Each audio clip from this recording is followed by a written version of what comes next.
ഇപ്പോൾ ഇവിടെ നടന്ന പരിപാടിയിൽ നബി സല്ലല്ലാഹു അലൈഹി വസല്ലമയുടെ ചര്യയിലില്ല, സ്വഹാബത്തിൻ്റെ ചര്യയിലില്ല, അതായത് നബിദിന ആഘോഷം. ഇതാണ് ഇവിടെ വ്യക്തമായിട്ട് പറഞ്ഞിരിക്കുന്നത്. ഇപ്പം നബി സല്ലല്ലാഹു അലൈഹി വസല്ലമയുടെ ചര്യയിലില്ല എന്നതുകൊണ്ട് നമുക്ക് ആഘോഷിക്കാൻ പാടില്ല എന്നതുണ്ടോ? അതായത് ഒരു ഉദാഹരണം, ഇപ്പോൾ നമ്മുടെ മറ്റൊരു സഹോദരങ്ങൾ, അതായത് അന്യ സമുദായ സഹോദരങ്ങളാണ് ക്രിസ്ത്യൻ സഹോദരങ്ങൾ അവർ ഡിസംബർ 25 യേശുവിൻ്റെ ജന്മദിനമായിട്ട് ആഘോഷിക്കുന്നുണ്ട്. അത് പ്രമാണത്തിൻ്റെ അടിസ്ഥാനത്തിൽ, ബൈബിളിൻ്റെ അടിസ്ഥാനത്തിൽ അന്വേഷിച്ചാൽ അതിനൊരു തെളിവ് കിട്ടാവില്ല. എങ്കിലും അവർ ആഘോഷിക്കുന്നുണ്ട്, പല പരിപാടികളും ആഘോഷിക്കുന്നു. എന്നതുപോലെ നമ്മുടെ മതത്തിലുള്ള പണ്ഡിതന്മാർ നല്ല കാര്യങ്ങൾ കഷ്ടപ്പെട്ട് കൊണ്ടുവരുമ്പോൾ അത് ഇസ്ലാഹി പ്രസ്ഥാനം പോലുള്ള ആളുകൾ എന്തുകൊണ്ടാണ് ഇങ്ങനെ ശക്തമായിട്ട് എതിർക്കുന്നത്? പ്രവാചകൻ്റെ ചര്യയിൽ ഇങ്ങനെ എതിർക്കണമെന്നുണ്ടോ? ഒന്ന് വ്യക്തമാക്കിയാൽ കൊള്ളാം. അസ്സലാമു അലൈക്കും. അതിന് തെളിവായ അദ്ദേഹം കൊണ്ടു നടക്കുന്നത്, വിശദീകരിച്ചത്, ഡിസംബർ 25 ഈസാ നബി അലൈഹി സ്വലാത്തു വസ്സലാം യേശുക്രിസ്തുവിൻ്റെ പേരിൽ ക്രിസ്മസ് ആഘോഷിക്കുന്നുണ്ടല്ലോ, അപ്പം അതുപോലെ ഒരു കാര്യം നമുക്ക് ചെയ്തുകൂടെ എന്നാണ് സഹോദരൻ അതുമായി ബന്ധപ്പെട്ട് ചേർത്ത് പറയുന്നത്. ആ വിശദീകരണത്തിൽ തന്നെ വ്യക്തമാണ്, മഹാനായ റസൂലുള്ളാഹി സ്വല്ലല്ലാഹു അലൈഹി വസല്ലം കൃത്യമായി തന്നെ പറഞ്ഞിട്ടുണ്ട്, ഈസാ നബി അലൈഹി സ്വലാത്തു വസ്സലാമയെ പുകഴ്ത്തിയതുപോലെ നിങ്ങൾ എന്നെ എന്ത് ചെയ്യരുത്, പുകഴ്ത്തരുത്. ഈസാ നബി അലൈഹി സ്വലാത്തു വസ്സലാമയെ അവർ എങ്ങനെ ചിത്രീകരിക്കുന്നുവോ അതുപോലെ നിങ്ങൾ ചിത്രീകരിക്കരുത്.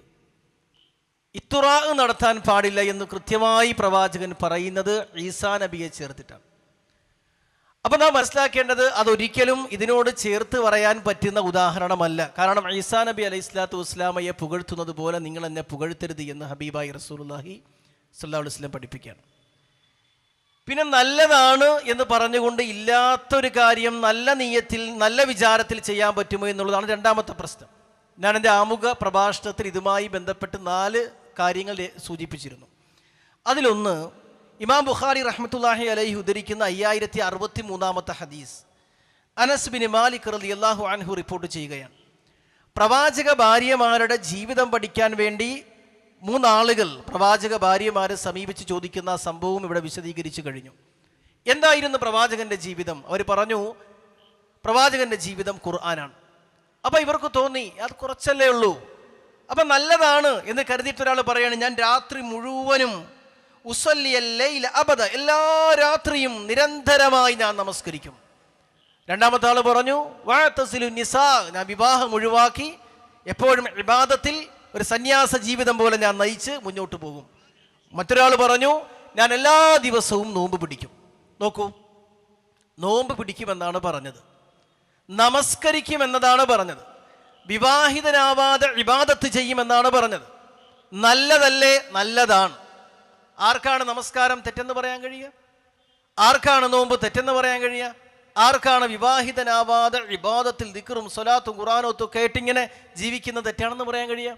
പക്ഷേ മഹാനായ റസൂലുള്ളാഹി സ്വല്ലല്ലാഹു അലൈഹി വസല്ലം പറഞ്ഞു, ലാകിന്നി അസൂമു, ഞാൻ നോമ്പ് പിടിക്കുന്നവനാണ്, വ ഉസല്ലി, നമസ്കരിക്കുന്നവനാണ്, വ അർഖുദു, ഞാൻ ഉറങ്ങുന്നവനാണ്, എനിക്ക് ഉറക്കമുണ്ട്. നോമ്പ് പിടിക്കുന്നു, നോമ്പ് പിടിക്കാത്ത ദിവസമുണ്ട്, എനിക്ക് ഉറക്കമുണ്ട്. ഞാൻ നോമ്പ് പിടിക്കുന്നവനാണ്, നോമ്പ് ഇല്ലാത്ത ദിവസമുള്ളവനാണ്, ഞാൻ വിവാഹം കഴിച്ചവനാണ്. വ തസവ്വജു നിസാ, എനിക്ക് ഭാര്യമാരുണ്ട്.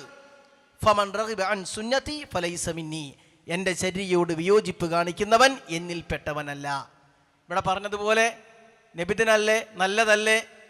ഈ നബിദിനത്തേക്കാൾ പ്രാധാന്യമുള്ള നിസ്കാരമാണ്, അതിനേക്കാൾ പ്രാധാന്യമുള്ള നോമ്പാണ്, അതിനേക്കാൾ പ്രാധാന്യമുള്ള ഇബാദത്തിൻ്റെ ജീവിതമാണ് അവർ ഉയർത്തി കാണിച്ചത്. റസൂൽ പറഞ്ഞു പറ്റില്ല. രണ്ടാമത്തെ ഉദാഹരണം, ബറാ ഇബ്നു ആസിബ് റളിയല്ലാഹു അൻഹുമായി ബന്ധപ്പെട്ട സംഭവം ഇമാം ബുഖാരി 6311 ഹദീസായി റിപ്പോർട്ട് ചെയ്യുന്നത്.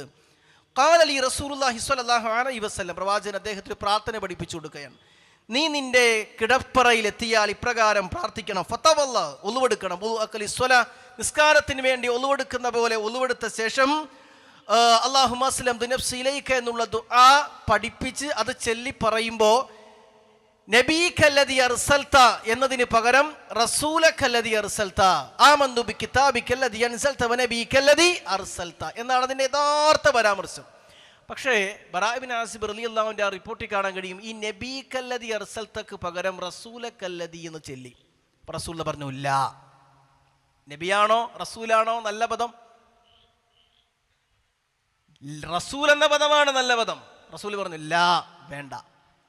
ഞാൻ എന്ത് പഠിപ്പിച്ചോ ആമന്തു ബി കിതാബിക അല്ലദി അൻസൽത വനബിയിക അല്ലദി അർസൽത, അത് മതി, അതിൻ്റെ അപ്പുറം നീ ചെയ്യണ്ട എന്ന് പറഞ്ഞു.